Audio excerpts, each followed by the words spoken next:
Jemaat diundang untuk berdiri. Mari kita mulai kebaktian kita dengan memuji Tuhan dari Kidung Jemaat 65.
Kebaktian kita berlangsung dalam nama Bapa, Anak, dan Roh Kudus.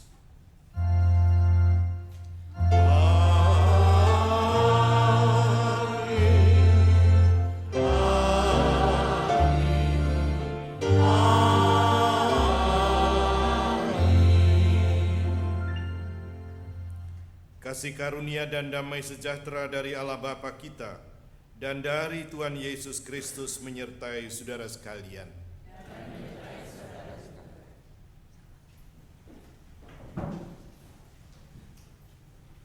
Saudara sekalian yang dikasihi oleh Tuhan Yesus Kristus, tema ibadah kita pada sore hari ini adalah kemerdekaan batin, bebas dari luka batin. Apakah Anda masih punya luka-luka batin itu? Nah, inilah saudara sekalian kesempatan buat kita untuk mengintrospeksi dan mengoreksinya sekaligus. Ketika fokusnya kita kepada Tuhan, maka tidak ada masalah yang tidak bisa terselesaikan. Bahkan Petrus pun bisa berjalan di atas air. Sebagaimana dinyatakan di dalam Matius pasal yang ke-14 ayat yang ke-29 demikian. Maka Petrus turun dari perahu dan berjalan di atas air mendapatkan Yesus. Tetapi ketika dirasanya tiupan angin, takutlah ia dan mulai tenggelam lalu berteriak, "Tuhan, tolonglah aku." Ketika dia fokusnya kepada Tuhan, dia mampu berjalan di atas air.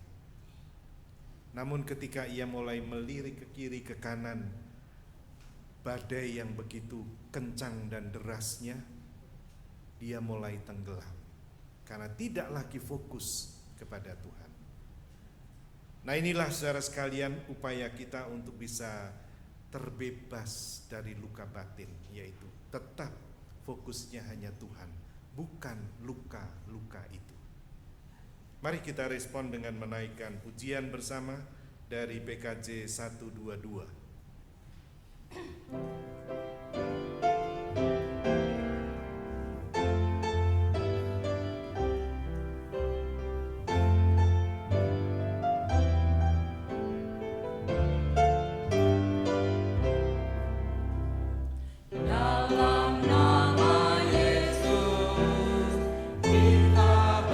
Berteduh dan mengaku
Mari kita merendahkan diri kita untuk mengakui dosa kita. Ketika saat ini kami berhadapan dengan kemuliaan dan kesucian-Mu ya Tuhan, maka kami menyadari bahwa kehadiran kami tidak ada yang dapat kami banggakan di hadapan-Mu kecuali dosa dan celah kami. Kami menyadari ya Tuhan bahwa di dalam seluruh keberadaan dan hidup kami sepanjang minggu yang telah kami lewati, ada banyak hal yang telah mendukakan hati Tuhan dan mengecewakan sesama kami. Itulah sebabnya sebelum kami lanjutkan ibadah ini dengan segala kerendahan hati, kami mau membuka diri untuk mengakuinya dan memohon kepada Tuhan, kiranya Engkau berkenan untuk mengampuni, membaharui dan menyemangati kami terus untuk tetap berjalan di dalam kesetiaan kami sebagai anak-anak-Mu. Tuhan Bapa yang di surga, biarlah Engkau yang melayakkan segala puja dan puji kami ini, sehingga semua yang kami ungkapkan di dalamnya boleh merupakan dupa yang harum di hadapan Tuhan, tetapi kami pun boleh pulang kembali dengan kekuatan dan semangat yang Tuhan terus kobarkan. Inilah doa permohonan kami yang kami panjatkan di dalam keyakinan kami kepada Yesus Kristus yang kami kenal sebagai Tuhan kami yang hidup dan penolong kami yang setia. Amin.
Dengan bangkit berdiri kita bersama menerima berita anugerah sebagaimana dinyatakan di dalam Kolose 1 ayat 13 dan 14. Ia, yaitu Allah, telah melepaskan kita dari kuasa kegelapan dan memindahkan kita ke dalam kerajaan anaknya yang kekasih, sehingga di dalam Dia kita memiliki penebusan kita, yaitu pengampunan dosa. Demikianlah berita anugerah dari Tuhan. Salam damai bagi saudara.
Dan kini akan dipersembahkan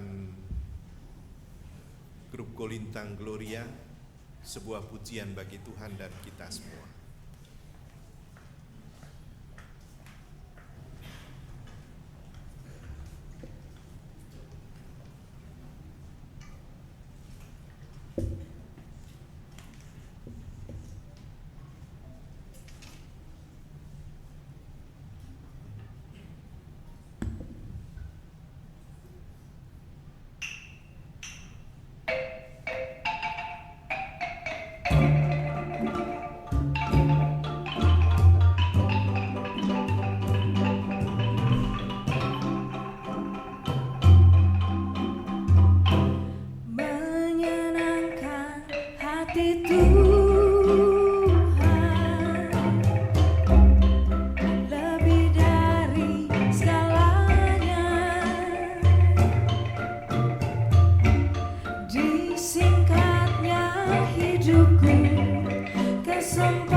Semua cita-citaku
penderitaanku, batu karang perhentian tak akan tergantikan.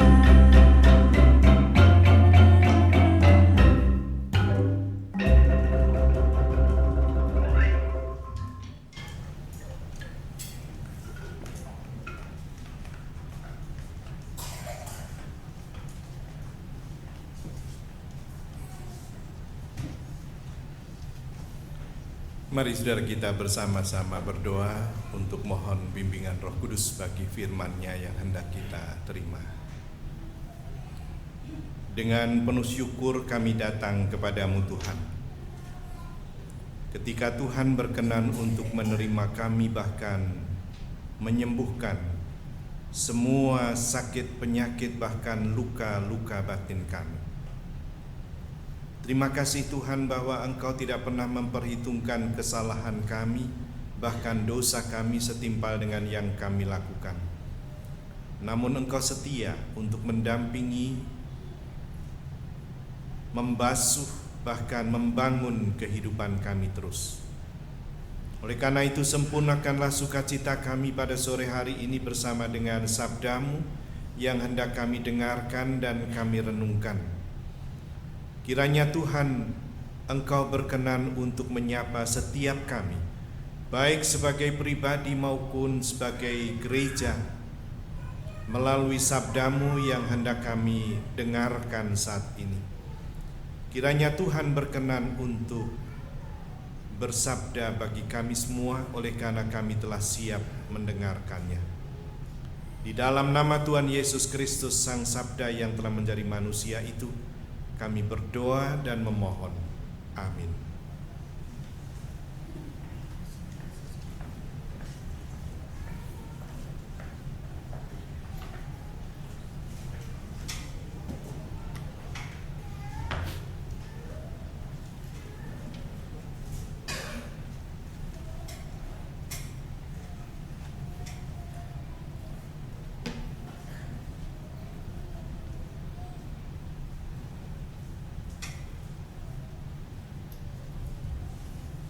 Pembacaan pertama dari Kejadian 37 ayat 1 sampai 4.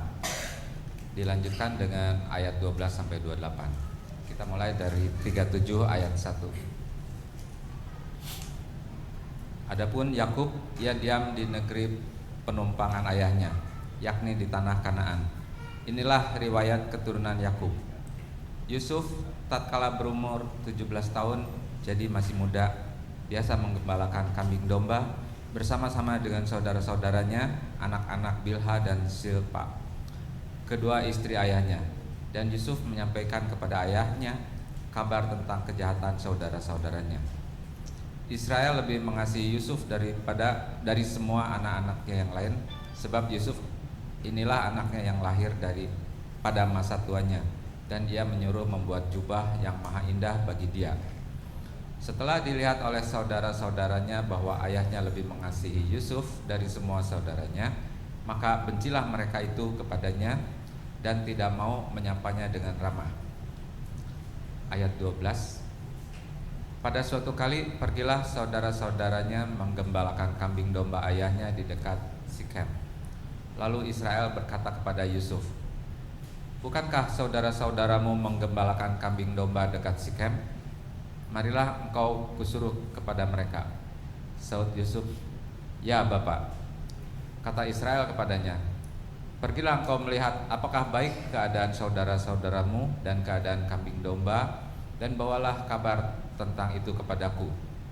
Lalu Yakub menyuruh dia dari lembah Hebron, dan Yusuf pun sampailah ke Sikem. Ketika Yusuf berjalan ke sana kemari di padang, bertemulah ia dengan seorang laki-laki yang bertanya kepadanya, "Apakah yang kau cari?" Sautnya, "Aku mencari saudara-saudaraku. Tolonglah katakan kepadaku di mana mereka menggembalakan kambing domba."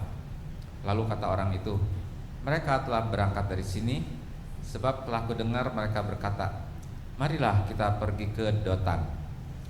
Maka Yusuf menyusul saudara-saudaranya itu, dan didapatinya lah mereka di Dotan. Dari jauh ia telah kelihatan kepada mereka, Tetapi sebelum ia dekat pada mereka, mereka telah bermufakat mencari daya upaya untuk membunuhnya. Kata mereka seorang kepada yang lain, "Lihat, tukang mimpi kita itu datang. Sekarang marilah kita bunuh dia dan kita lemparkan ke dalam salah satu sumur ini. Lalu kita katakan, seekor binatang buas telah menerkamnya, dan kita akan lihat nanti bagaimana jadinya mimpinya itu." Ketika Ruben mendengar hal ini, ia melepaskan Yusuf dari tangan mereka. Sebab itu katanya, "Janganlah kita bunuh dia." Lalu kata Ruben kepada mereka, "Janganlah tumpahkan darah. Lemparkanlah dia ke dalam sumur yang ada di padang gurun ini, tetapi jangan apa-apakan dia." Maksudnya hendak melepaskan Yusuf dari tangan mereka dan membawanya kembali kepada ayahnya. Baru saja Yusuf sampai kepada saudara-saudaranya, mereka pun menanggalkan jubah Yusuf, jubah maha indah yang dipakainya itu, dan mereka membawa dia dan melemparkan dia ke dalam sumur. Sumur itu kosong, tidak berair. Kemudian duduklah mereka untuk makan. Ketika mereka mengangkat muka, kelihatanlah kepada mereka suatu kafilah orang Ismail datang dari Gilead dengan untanya yang membawa damar, balsam, dan damar ladan. Dalam perjalanannya mengangkut barang-barang itu ke Mesir. Lalu kata Yehuda kepada saudara-saudaranya itu, "Apakah untungnya kalau kita membunuh adik kita itu dan menyembunyikan darahnya? Marilah kita jual dia kepada orang Ismail ini, tetapi janganlah kita apa-apakan dia, karena ia saudara kita, darah daging kita." Dan saudara-saudaranya pun mendengarkan perkataannya itu. Ketika ada saudagar-saudagar Midian lewat, Yusuf diangkat ke atas dari dalam sumur itu, kemudian dijual kepada orang Ismail itu dengan harga 20 sikal perak. Lalu Yusuf dibawa mereka ke Mesir. Demikianlah sabda Tuhan.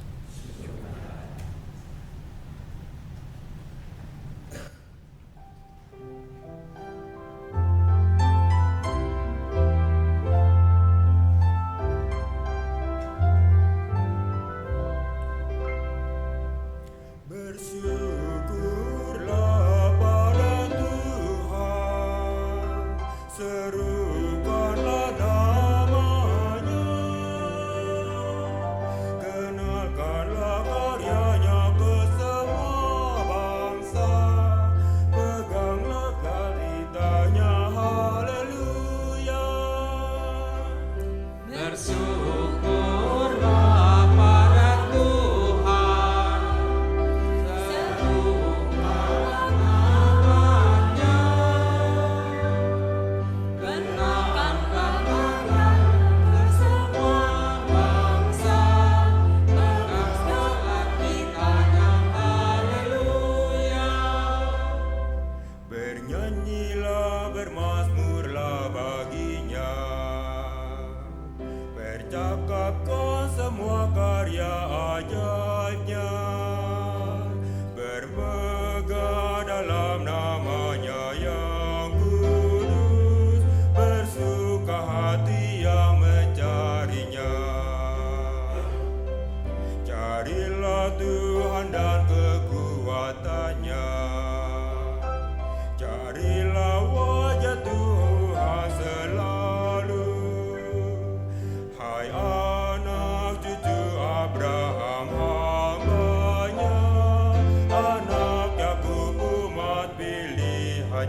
dijadikan tuan di istana.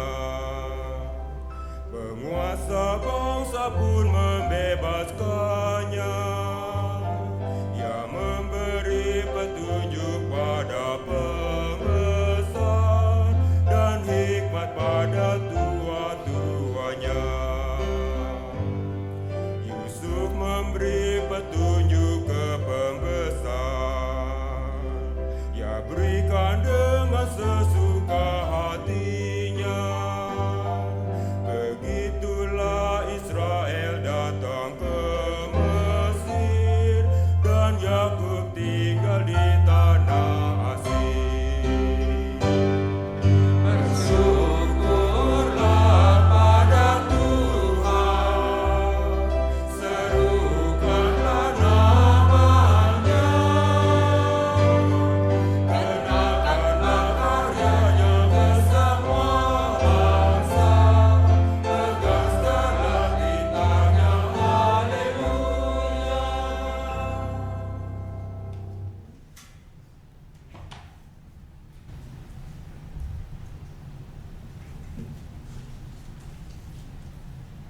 Bacaan kedua diambil dari Roma 10 ayat 5 sampai 15.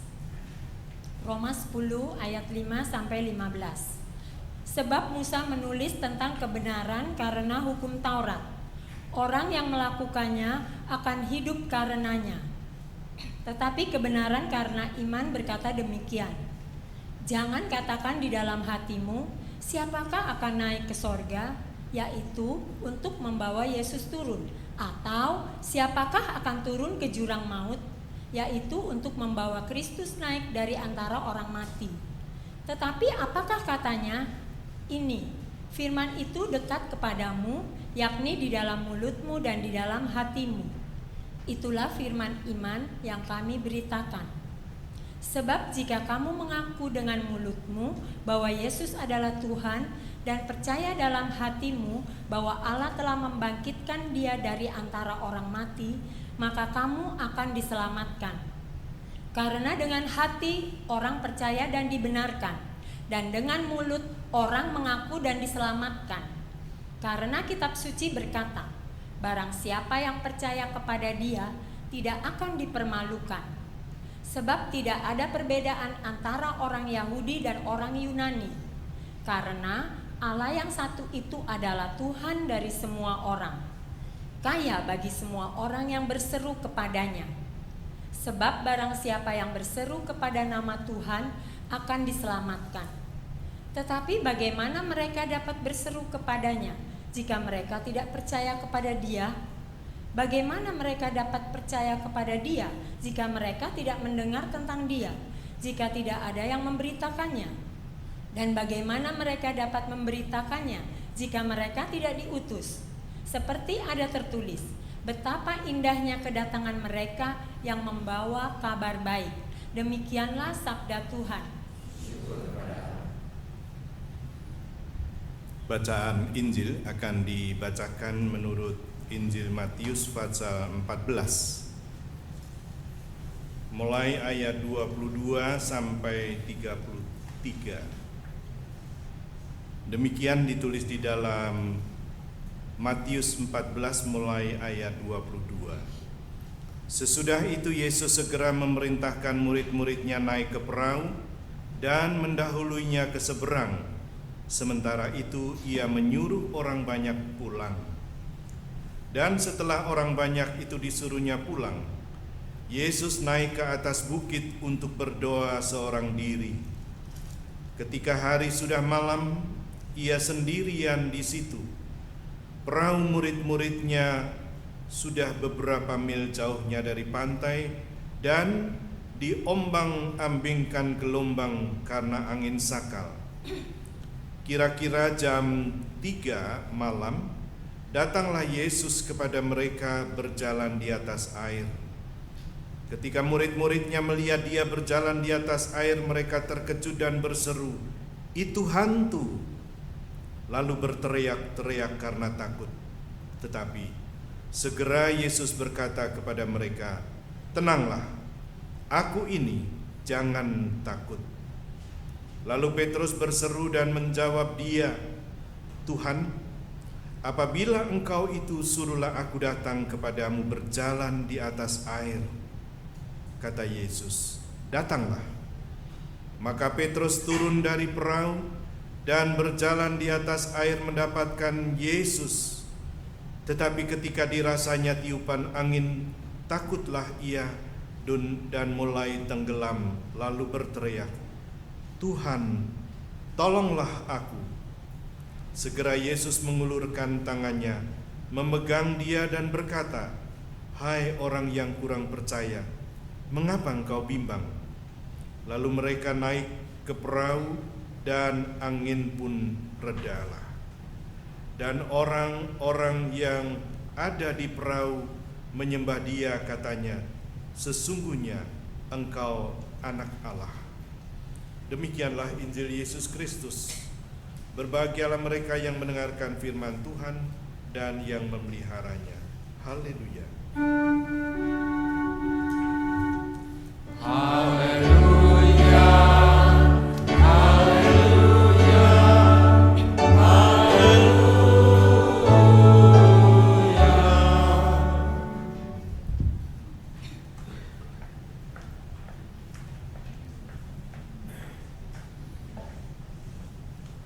Saudara sekalian yang dikasihi oleh Tuhan Yesus Kristus, saya akan mengisahkan sebuah kisah nyata yang dialami oleh keluarga pendeta. Ini keluarga pendeta GKI. Ketika seorang anak perempuannya yang menginjak remaja tiba-tiba menunjukkan ulah dan perilakunya yang di luar dugaan sama sekali bagi orang tuanya. Ketika anak perempuannya ini masih kecil, dia pendiam dan anak yang pandai. Tetapi begitu dia masuk masa usia remaja dan mulai masuk di SMA, tiba-tiba dia merokok, suka bolos sekolah, sehingga orang tuanya sering dipanggil, dan suka pulang larut malam. Dan yang luar biasa lagi bahwa dia seringkali melakukan hubungan intim dengan sesama jenis. Orang tuanya terkejut melihat ulah dan perilaku anaknya ini. Kenapa? Nah, disinilah saudara sekalian, dia bercerita kepada almarhum istri saya karena kebetulan satu kos dengan istri saya waktu itu. Dan si anak ini mengatakan bahwa pekerjaan dan jabatan yang paling aku benci adalah pendeta, meskipun aku anak pendeta. Kenapa? Karena buat aku, papa mamaku itu lebih mencintai jemaatnya daripada mencintai aku. Sejak kecil aku dipercayakan kepada pembantu kepercayaan orang tuaku, dan pembantu rumah tanggaku ini kejam terhadap aku. Terkadang kalau aku gak suka makan dan gak mau makan, dia gak segan-segan untuk menghukum aku dengan membawa aku ke panas terik, dan aku kemudian dikurung di dalam kurungan ayam sampai berjam-jam di situ, dan tindakan-tindakan lainnya. Inilah saudara sekalian, perasaan-perasaan tertekan sejak masa kecil yang kemudian dimunculkan ketika ia menginjak remaja. Dengan tegas dia mengatakan, "Aku bukan seorang lesbian. Aku bukan seorang yang suka memberontak, tapi semua ini aku lakukan hanya untuk cari perhatian bagi orang tuaku." Orang tuanya terkejut, tetapi itulah saudara sekalian pengalaman yang konkret. Ketika tekanan-tekanan perasaan itu tidak bisa disalurkan, tidak bisa diungkapkan, maka itu hanya akan menimbulkan sebuah tekanan batin yang kemudian berujung pada luka-luka batin. Yang menarik lagi saudara sekalian, beberapa hari yang lampau saya mendengar dari kawan saya yang sudah saya kenal sejak belasan tahun, tiba-tiba dia mengatakan pada saya bahwa aku sekarang mengidap atau mengalami gangguan psikis yang disebut bipolar disorder. Bipolar disorder ini, saudara sekalian, semacam orang yang punya kepribadian ganda. Kadang-kadang dia mengatakan bahwa aku bisa begitu sedih dan begitu menyadari kesalahan-kesalahanku, dan kalau aku sudah mengalami situasi semacam itu, aku bisa menjadi depresi berat. Tetapi juga sebaliknya, saudara sekalian, ketika dia mengalami sesuatu tensi yang temperamental sekali, ia bisa menjadi seorang yang pemberani luar biasa. Dia malah bercerita, suatu kali ada demo yang berada di depan kantor saya. Memang yang di demo bukan kantor saya, tetapi kantor tetangga. Cuman buat saya, mereka sudah sangat mengganggu kerja saya, sehingga saya tampil keluar, saya maki-maki para pendemo itu. Saya baru sadar bahwa saya nekat seperti itu. Untung masih ada pagar yang membatasi itu. Seandainya tidak ada pagar, barangkali saya sudah habis di tangan preman-preman itu.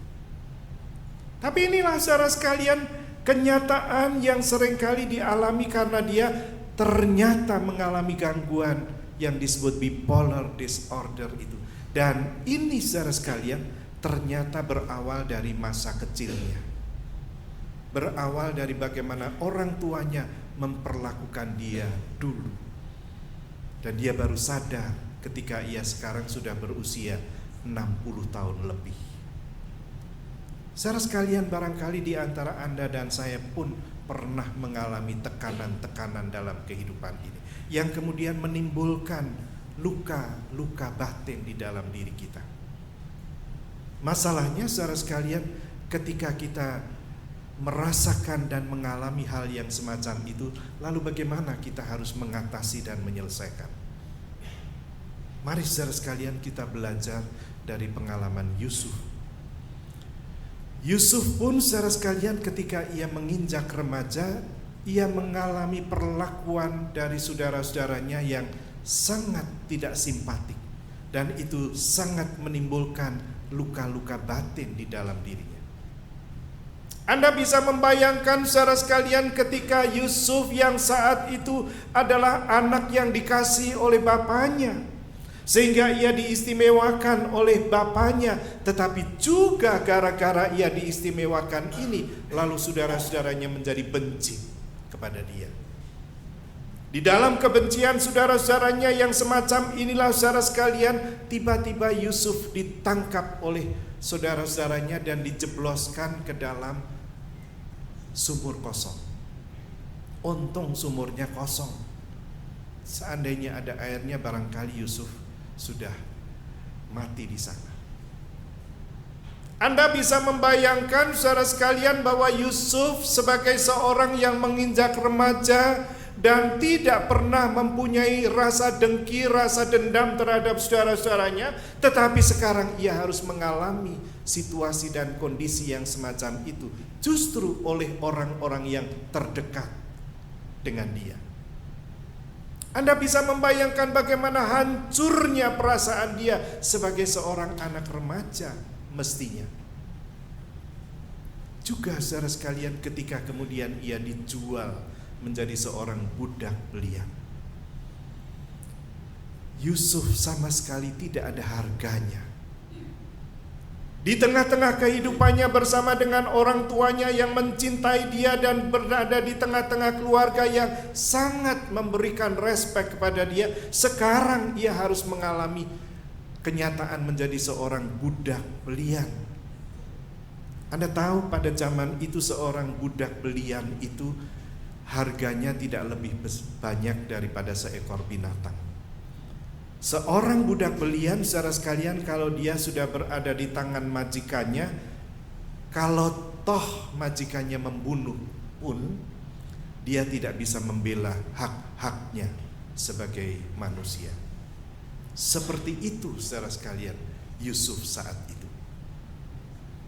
Tetapi yang menarik, saudara sekalian, bahwa Yusuf tidak mengalami depresi berat. Yusuf tidak mengalami luka-luka batin.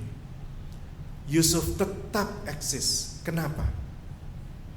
Karena pengalaman-pengalaman spiritualnya dengan Tuhan.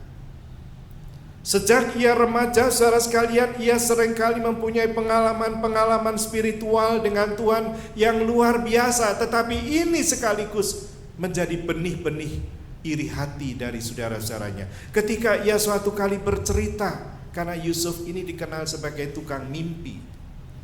Ketika suatu kali ia bercerita bahwa ada berkas-berkas gandum yang 11 itu tiba-tiba menyembah kepada berkas gandum yang satu. Itu mengidentifikasikan dirinya, sehingga semua saudara-saudaranya yang 11 itu menyembah dia. Karuan saja mereka menjadi jengkel melihat ulah Yusuf. Tetapi juga di sisi lain, saudara sekalian, ia pernah bermimpi di mana di sana ada matahari dan bulan serta ke-11 bintang yang semuanya itu menyembah kepada satu bintang. Sampai ia ditegur oleh ayahnya, masakan ayahmu harus tunduk terhadap engkau? Tetapi inilah saudara sekalian yang dihayati oleh Yusuf sebagai pengalaman spiritualnya dengan Tuhan. Sehingga untuk itu pula lah saudara sekalian, Yusuf tetap berusaha untuk dekat dengan Tuhan. Dan dikatakan di dalam kitab Kejadian pada pasal yang 37 bahwa Allah tetap menyertai Yusuf dimanapun dia berada. Dan Allah tetap membuat segala sesuatunya berhasil ketika Yusuf bekerja. Dan inilah pula saudara sekalian yang terjadi ketika Yusuf setelah menjadi seorang budak belian dan bekerja di keluarga Potifar. Di situ ia boleh dikatakan pekerjaannya sukses oleh karena dia sangat dipercaya oleh tuannya, yaitu Potifar. Semua dipercayakan kepada Yusuf kecuali istrinya. Tetapi justru di sinilah saudara sekalian dia mengalami kenyataan pahit. Ketika dia telah berada di tengah-tengah keluarga Potifar dan dia memperoleh kepercayaan yang sedemikian besarnya, tiba-tiba gangguan itu datang dari istri Potifar yang berusaha untuk menghampiri Yusuf dan yang berusaha untuk mengajak tidur Yusuf bersama. Tetapi saudara sekalian, kita tahu, oleh karena ketaatan Yusuf pada Tuhan, dia tidak pernah bersedia untuk melayaninya. Karena pengalaman-pengalaman spiritual Yusuf bersama dengan Allah, inilah saudara sekalian yang memberi dia kekuatan, dia memberikan kepada dia ketegaran untuk menghadapi segala sesuatu, apapun yang harus dihadapinya. Saudara-saudara sekalian yang dikasihi oleh Tuhan Yesus Kristus, pengalaman-pengalaman spiritual Yusuf inilah yang jauh lebih memberikan kekuatan ketimbang pengalaman-pengalaman luka-luka batinnya. Saudara sekalian yang dikasihi oleh Tuhan Yesus Kristus, Anda bisa membayangkan pengalaman Yusuf yang semacam ini tidak pernah membuat dia celaka. Bahkan sekalipun kemudian ia difitnah oleh istri Potifar dan masuk ke dalam penjara, tetapi di penjara pun Tuhan menyertai dia dan dia memperoleh kepercayaan orang-orang sipir di penjara, sampai akhirnya ia terbebaskan dan kemudian menjadi mangku bumi di Mesir. Disinilah saudara sekalian, Tuhan tidak pernah mencelakakan Yusuf. Tuhan tidak pernah membiarkan Yusuf, tetapi dalam segala hal dan keadaan Yusuf tetap berkenan di hadapannya. Sampai akhirnya ia menjadi penguasa di Mesir. Dan kemudian melahirkan seorang anak hasil perkawinannya dengan Asnat. Maka anak yang pertama kali lahir itu diberi nama Manasye. Artinya bahwa Allah telah membebaskan aku dan melupakan aku dari segala kesengsaraanku, dan melupakan aku dari Bapakku sendiri. Inilah saudara sekalian pernyataan Yusuf ketika ia melahirkan seorang anak, ia memberi nama Manase karena dengan kehadiran anak itu seolah-olah Allah telah berkarya, membuat segala pengalaman-pengalaman pahitnya dia itu terlupakan. Nah, saudara sekalian yang dikasihi oleh Tuhan Yesus Kristus, pengalaman-pengalaman spiritual inilah yang memberi ketahanan pada Yusuf, kekuatan pada Yusuf untuk terus berjalan di dalam ketaatannya kepada Tuhan. Pertanyaannya sekarang saudara sekalian, apakah pengalaman-pengalaman spiritual ini juga pernah Anda peroleh? Pengalaman-pengalaman iman kita dengan Tuhan itu saudara sekalian yang sangat menentukan kualitas iman kita. Bukan pengetahuan kita tentang Tuhan, tetapi bagaimana saya merasakan, mengalami bahwa Tuhan itu adalah Tuhan yang mencintai aku. Tuhan itu adalah Tuhan yang maha kuasa. Ini saudara sekalian yang sangat menentukan kualitas iman kita. Sebab tanpa pengalaman-pengalaman individual dengan Tuhan, saudara sekalian, seringkali kita hanya menjadi orang-orang Kristen yang hanya menjalankan ritual hidup keagamaan saja. Dan ini saudara sekalian, saya anggap sebagai sebuah kelemahan dari gereja kita. Coba aja saudara sekalian, kalau saya saat ini berhadapan di hadapan Anda, sebetulnya saya ngeri loh melihat wajah-wajah Anda itu. Anda perhatikan kalau masuk di dalam kebaktian atau ibadah GKI, itu semua orang wajahnya kan seperti masuk rumah duka, ditekuk semua. Ibarat jam itu wajahnya itu jam 6 gitu, panjang. Padahal ibadah ini sebenarnya adalah sebuah perayaan. Ibadah ini sebenarnya adalah sebuah celebration yang dimana kita harus meresponnya dengan penuh sukacita, kegembiraan. Mestinya wajah kita bukan jam 6, tapi jam 3 kurang seperempat begitu. Tetapi coba Anda perhatikan, gak ada wajah seperti itu. Kalau toh ada tepuk tangan di GKI saudara sekalian, Anda perhatikan tepuk tangannya GKI itu fales. Beda dengan tepuk tangannya orang GBI itu. Wah, itu benar-benar gereja yang bisa bergoyang inul itu. Mereka bisa bertepuk sambil bergoyang dan sebagainya. Inilah saudara sekalian kenyataan yang kita jumpai. Kenapa? Oleh karena seringkali kita hanya menekankan ritualnya, tetapi pengalaman-pengalaman spiritual kita minim. Coba saudara sekalian, Anda boleh tanya kepada majelis ini. Majelis jemaat ini kalau rapat itu bukan merupakan persekutuan pejabat-pejabat gereja yang mestinya sharing dari pengalaman-pengalaman spiritual mereka untuk menyelesaikan persoalan-persoalan yang ada. Tapi seringkali rapat majelis itu justru merupakan ajang perdebatan, merupakan ajang perselisihan di mana saling menjatuhkan satu dengan lainnya. Itulah saudara sekalian kenyataan yang seringkali kita jumpai di dalam rapat-rapat majelis GKI. Tapi saya kira kalau Kafling Polri tidak, ya. Maksud saya tidak mau ngaku kalau toh. Kenyataan yang semacam ini saudara sekalian seringkali kita alami dan kita terjadi di dalam kehidupan gereja. Kalau di dalam sebuah persekutuan doa saudara sekalian, ada orang datang yang jarang berdoa, lalu tiba-tiba suatu kali ditunjuk untuk berdoa, jangan harap minggu depan dia datang lagi gitu.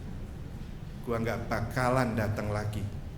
Datang baru sekalinya datang, tahu-tahu ditunjuk suruh doa, gelagepan semuanya. Padahal doa itu sebenarnya adalah ekspresi dari relasi kita dengan Tuhan, yang mestinya secara sekalian justru membawa kedekatan kita kepada Tuhan, tetapi seringkali justru itu menjadi momok bagi kita sekalian. Inilah saudara sekalian kenyataan yang ada di sekitar kita. Karena minimnya pengalaman-pengalaman spiritual kita, sehingga seringkali itu membuat kita tawar hati. Meskipun bertahun-tahun bahkan belasan puluhan tahun menjadi anggota gereja, tetapi saudara sekalian, pertumbuhan iman kita itu statis. Ini saya kira saudara sekalian yang perlu menjadi introspeksi buat kita sekalian. Kita banyak berbicara tentang Tuhan, tetapi sedikit bicara dengan Tuhan. Anda bisa membedakan? Saya saat ini sedang berbicara tentang Tuhan pada Anda. Tetapi apakah yang saya bicarakan itu benar-benar hasil refleksi saya dengan Tuhan secara pribadi dan sebagai pribadi? Masih menjadi sebuah pertanyaan. Orang GKI ini saudara sekalian kalau suruh membuat konsep-konsep tentang apa saja apalagi tentang Tuhan, pasti jago. Sekarang ini pengakuan iman kita, pengakuan iman GKI ini saudara sekalian bakal jauh lebih panjang dari pengakuan iman rasuli yang sudah bertahun-tahun kita buat. Mereka jago kalau membuat konsep-konsep dan berbicara tentang Tuhan. Tetapi saudara sekalian, di sisi lain sedikit sekali berbicara dengan Tuhan secara pribadi. Sehingga minim sekali pengalaman-pengalaman spiritual dan pengalaman-pengalaman iman. Saya seringkali mengatakan ibarat orang buta nyanyi bintang kecil. Saudara sekalian, kalau orang buta nyanyi bintang kecil itu mesti ditambah katanya. Bintang kecil di langit yang tinggi katanya. Dia hanya katanya mendengar bahwa bintang itu kecil, tapi seberapa kecilnya dia belum pernah mengalami. Ya, langit itu tinggi, tapi seberapa tingginya ia belum pernah melihat secara konkret. Nah, banyak orang-orang kita itu juga seperti itu. Katanya Tuhan itu maha kuasa, tetapi apakah Anda sudah mengalami kuasanya? Katanya Tuhan itu maha kasih, tapi apakah Anda telah mengalami cinta kasihnya bagi Anda secara pribadi dan sebagai pribadi? Inilah yang menentukan kualitas iman kita. Saudara sekalian, Yusuf dimampukan untuk menghadapi segala macam tantangan, segala macam luka batin oleh karena pengalaman spiritualnya dengan Tuhan yang begitu kuat dan begitu banyak. Yang kedua, saudara sekalian, bahwa Yusuf dimampukan untuk menghadapi semuanya itu oleh karena fokus hidupnya kepada Tuhan, bukan kepada dirinya. Ini jelas sekali saudara sekalian ketika saat itu ia diganggu oleh istri Potifar. Sebenarnya saudara sekalian sebagai seorang pemuda, kalau dia mau mencari amannya dan mau melampiaskan masa mudanya bersama dengan istri Potifar, saya kira dia aman-aman saja. Kenapa? Karena memang saat itu ada peluang yang begitu banyak dan begitu besar bersama dengan istri Potifar. Tetapi toh di sini kita melihat bagaimana ketegaran dan keteguhan imannya sehingga ia tidak meladeni. Seandainya dia meladeni, saudara sekalian, ia nggak bakal masuk di dalam penjara. Dia bakal tetap nyaman di situ. Tetapi oleh karena fokusnya kepada Tuhan, bukan kepada dirinya, bukan kepada hawa nafsunya, maka ia dimampukan untuk menghadapi itu semua. Juga ketika saudara-saudaranya datang, saudara sekalian, ketika ia sudah menjadi mangku bumi di Mesir dan ia berada di dalam puncak kejayaannya, saudara-saudaranya datang kepada dia oleh karena bahaya kelaparan yang menimpanya. Dan kemudian mereka saling tahu bahwa Yusuf ini adalah orang yang pernah dicelakai oleh mereka. Sehingga ketika saudara-saudaranya datang kepada Yusuf dan Yusuf pun tahu bahwa mereka itu adalah kakak-kakak dan adik-adiknya, maka di situ ke-11 saudaranya datang menyembah kepada Yusuf, minta ampun dan minta dijadikan sebagai budak-budaknya. Mereka tidak lagi minta diakui sebagai saudara sekalian, karena mereka tahu bahwa mereka telah berusaha untuk menghancurkan hidup Yusuf. Mereka datang minta ampun, bahkan minta untuk dijadikan budak. Tetapi apa jawab Yusuf? Yusuf mengatakan, jangan takut. Apakah aku ini pengganti Allah? Memang kalian telah mereka-rekakan yang jahat untuk aku, tetapi Allah mereka-rekakan yang baik untuk aku, untuk memelihara kehidupan bangsa yang besar seperti ini sekarang. Oleh karena itu jangan takut, aku akan menanggung hidupmu dan anak-anakmu. Jiwa pengampunannya inilah saudara sekalian yang ia ungkapkan, ia nyatakan karena fokusnya hanya kepada Tuhan. Mungkin kalau Anda ditempatkan pada situasi Yusuf saat itu, Anda berpikir ini kesempatan baik untuk balas dendam. Tapi bukan itu yang dinyatakan dan diungkapkan oleh Yusuf. Oleh karena Yusuf tahu apa yang seyogyanya Tuhan inginkan dari hidupnya, bukan balas dendam, tetapi justru membalas dengan penuh cinta. Dan inilah saudara sekalian yang dilakukannya. Saudara-saudara sekalian yang dikasihi oleh Tuhan Yesus Kristus, pengalaman yang semacam ini, pengalaman-pengalaman spiritual yang luar biasa, bukan hanya dialami oleh Yusuf, tetapi juga oleh Petrus. Ketika di tengah-tengah ancaman angin sakal yang menghempas perahu mereka saat itu, saudara sekalian, Yesus ada di tengah-tengah mereka dan hadir di dekat mereka, tetapi justru kehadiran Yesus ini disebut sebagai hantu. Dan inilah saudara sekalian seringkali sikap latah kita itu, kalau kita banyak ngomong tentang Tuhan, maka lama-lama Tuhan itu jadi hantu. Tuhan dan hantu itu kan beda-beda tipis gitu. Kalau Anda mengucapkan Tuhan, Tuhan, Tuhan tuh jadi nggak jelas ini yang mana Tuhan, yang mana hantu gitu. Dan itulah saudara sekalian yang dialami oleh murid-murid Yesus pula. Ketika Yesus ada di dekat mereka, mereka semua mengira bahwa itu hantu, sehingga mereka ketakutan. Tapi Petrus mengatakan, belum tentu. Kalau itu engkau Yesus, suruhlah aku datang kepadamu. Dan kemudian Yesus mengatakan, datanglah.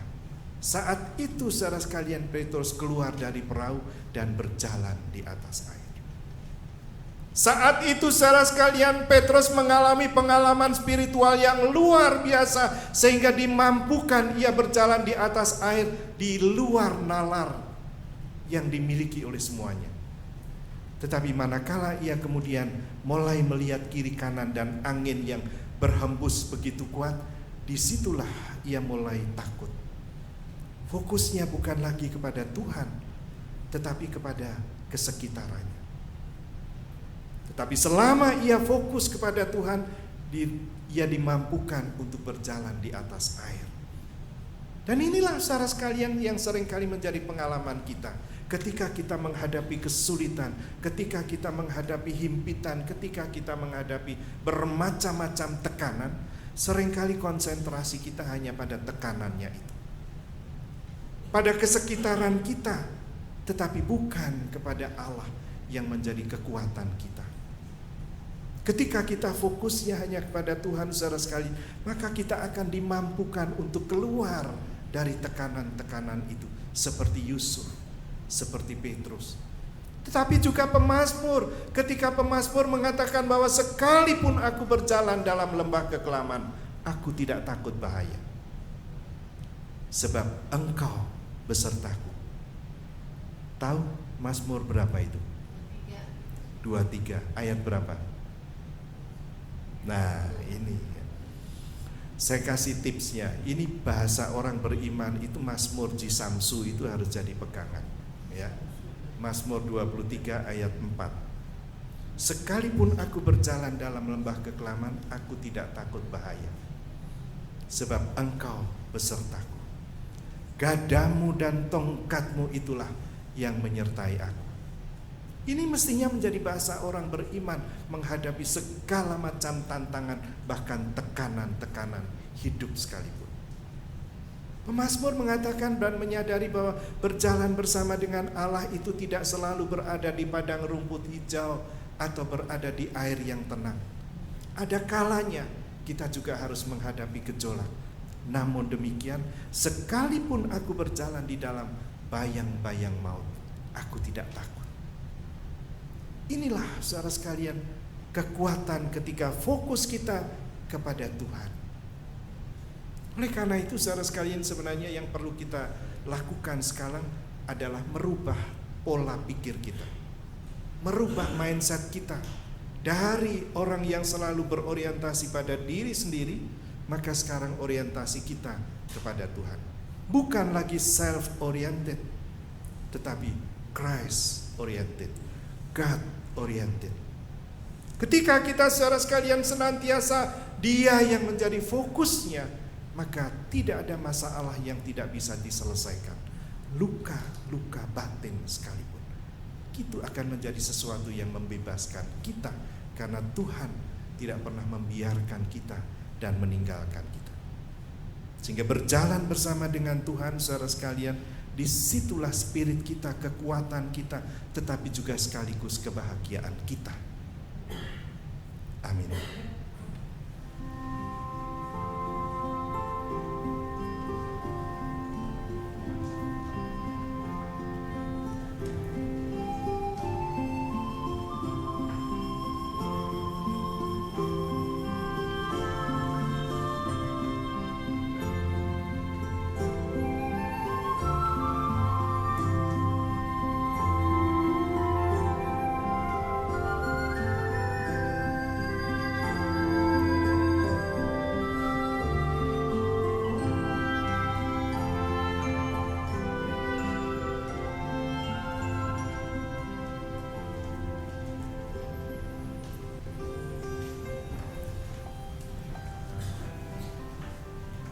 Marilah kita bersama dengan umat Allah di masa lalu, masa kini, dan masa depan mengingat pengakuan pada baptisan kita menurut pengakuan iman rasuli.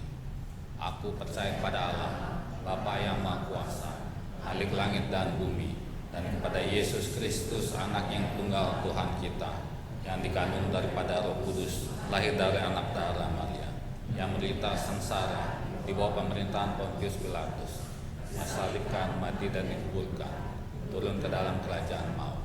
Pada hari yang ketiga, bangkit pula dari antara orang mati, naik ke surga, duduk sebelah kanan Allah, Bapa yang Maha Kuasa. Dan dari sana Ia akan datang untuk menghakimi orang yang hidup dan yang mati. Aku percaya pada Roh Kudus, Gereja yang kudus dan am, persekutuan orang kudus, pengampunan dosa, bangkitan orang mati, dan hidup yang kekal.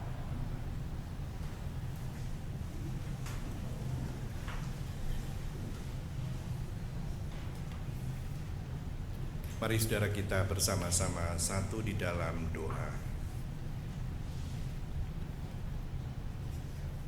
Allah Bapa kami yang bertahta di dalam surga, tetapi Allah yang tidak pernah membiarkan dan meninggalkan kami berjalan seorang diri, anak-anak-Mu di dunia ini. Ampunilah kami Tuhan, kalau seringkali kami mengabaikan kehadiran-Mu, bahkan kuasa-Mu, cinta-Mu.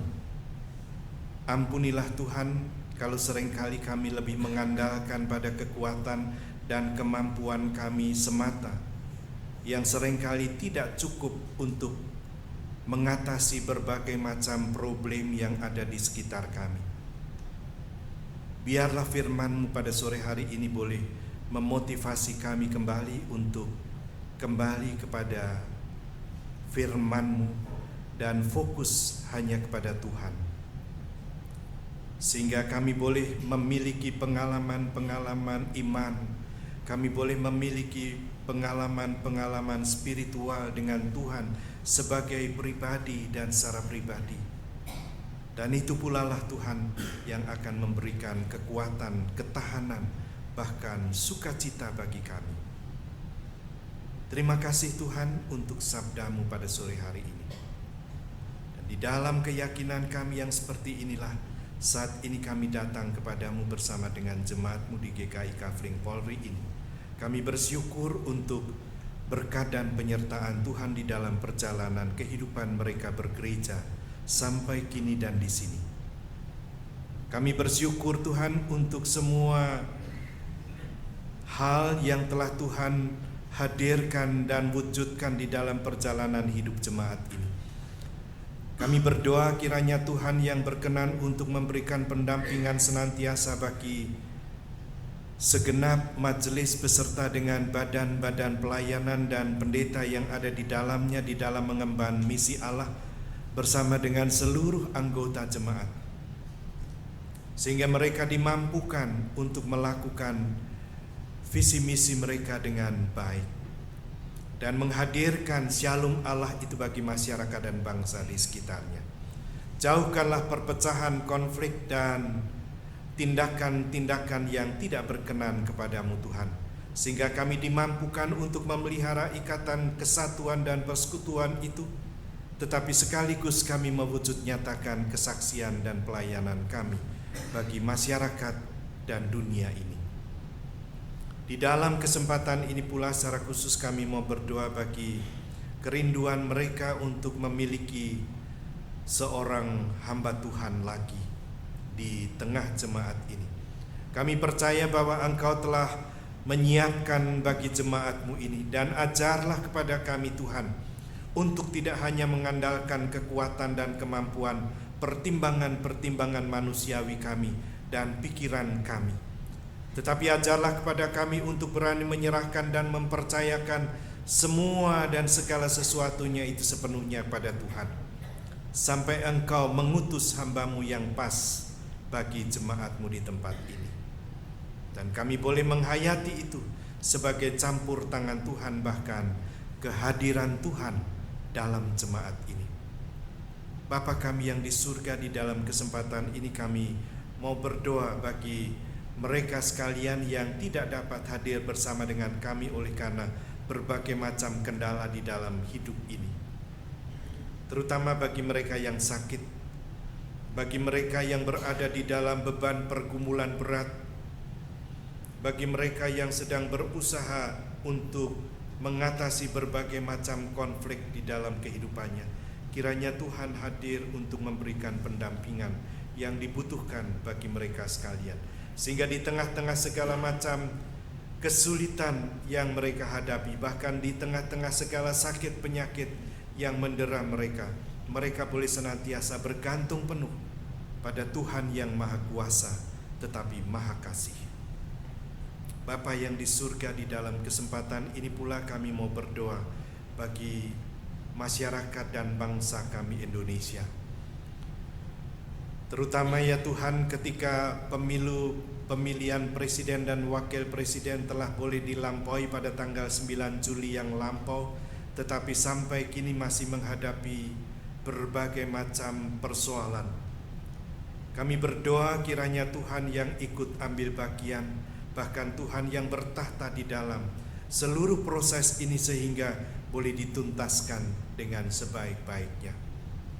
Kami berdoa ya Tuhan bagi Mahkamah Konstitusi yang sekarang ini sedang berusaha untuk melakukan tanggung jawab mereka. Kiranya Tuhan berkenan untuk mengaruniakan kekuatan, ketangguhan dan keteguhan kepada mereka untuk menegakkan keadilan dan kebenaran itu, sehingga semua dan segala sesuatunya dilakukan dengan penuh tanggung jawab kepada Tuhan, tetapi juga kepada nurani mereka yang paling dalam. Bila mana sebentar ini kami akan meninggalkan tempat ini dan masuki kembali kehidupan kami masing-masing, kami berdoa agar damai sejahtera Tuhan menyertai kami dimanapun Tuhan menempatkan kami, baik di dalam keluarga, pekerjaan, pergaulan, bahkan di tengah-tengah berbagai macam tantangan. Kiranya damai sejahtera Tuhan mengawal kehidupan kami senantiasa. Inilah doa sembahyang kami yang kami panjatkan di dalam nama Tuhan Yesus Kristus yang mengajar kami berdoa.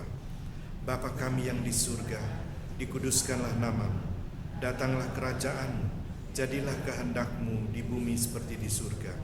Berikanlah kami pada hari ini makanan kami yang secukupnya, dan ampunilah kami akan kesalahan kami, seperti kami juga mengampuni orang yang bersalah pada kami. Dan janganlah membawa kami dalam pencobaan, tetapi lepaskanlah kami daripada yang jahat, karena Engkaulah yang punya kerajaan dan kuasa dan kemuliaan sampai selama-lamanya. Amin.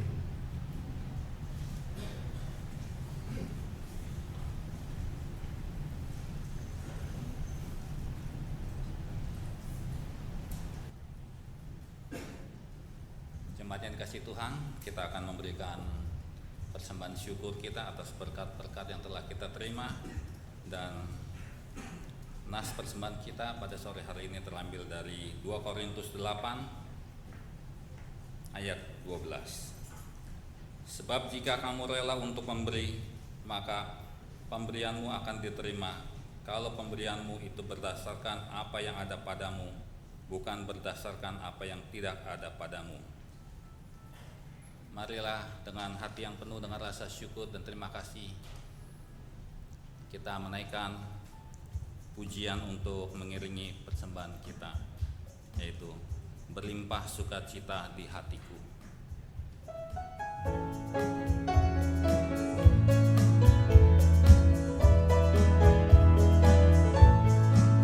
Berlimpah sukacita di hatiku, di hatiku, di hatiku, berlimpah sukacita di hatiku, tetap di hatiku.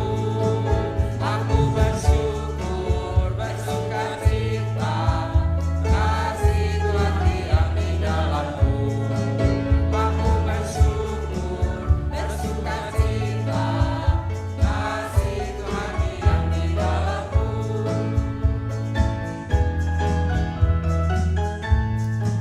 Damai sejahtera melampaui akal di hatiku, di hatiku, di hatiku. Damai sejahtera melampaui akal di hatiku, tetap di hatiku.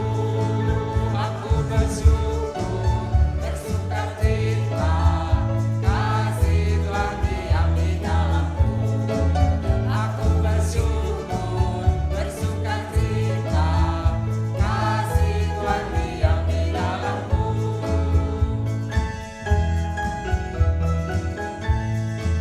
Berlimpah kasih Yesus di hatiku, di hatiku, di hatiku. Berlimpah kasih Yesus di hatiku, tetap di hatiku. Aku bersyukur, bersukacita, kasih Tuhan diam di dalamku. Aku bersyukur, bersukacita, kasih Tuhan diam di dalamku.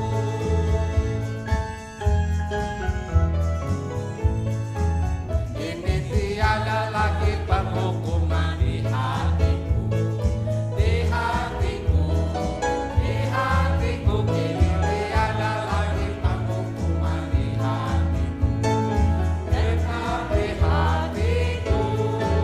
Aku bersyukur, bersukacita, kasih Tuhan diam di dalamku.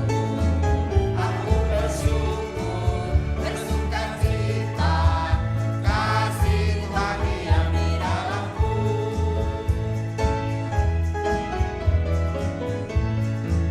Berlimpah sukacita di hatiku, di hatiku, di hatiku. Berlimpah sukacita Jemaat diundang berdiri. di hatiku, tetap di hatiku. Aku bersyukur, bersukacita, kasih Tuhan diam di dalamku. Aku bersyukur, bersukacita, kasih Tuhan diam di dalamku.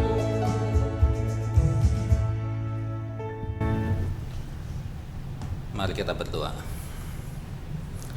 Tuhan Yesus, kami sungguh bersyukur dan berterima kasih kepadamu Bapa, karena Engkau tidak pernah lelah, tidak pernah berhenti melawat kami, memimpin kami, menguatkan kami, dan mengasihi kami.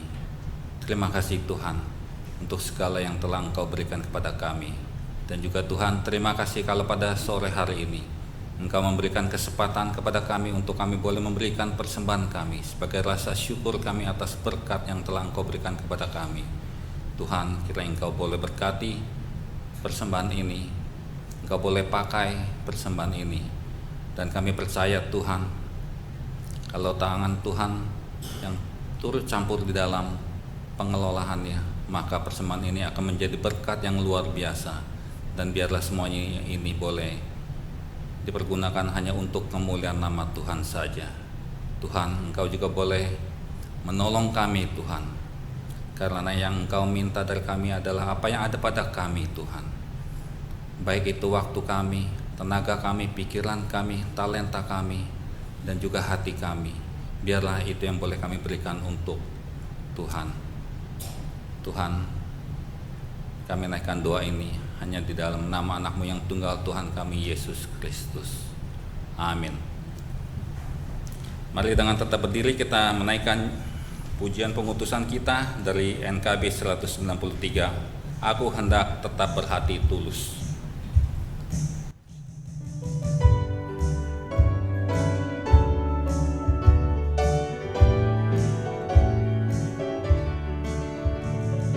Aku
Arahkanlah hatimu kepada Tuhan.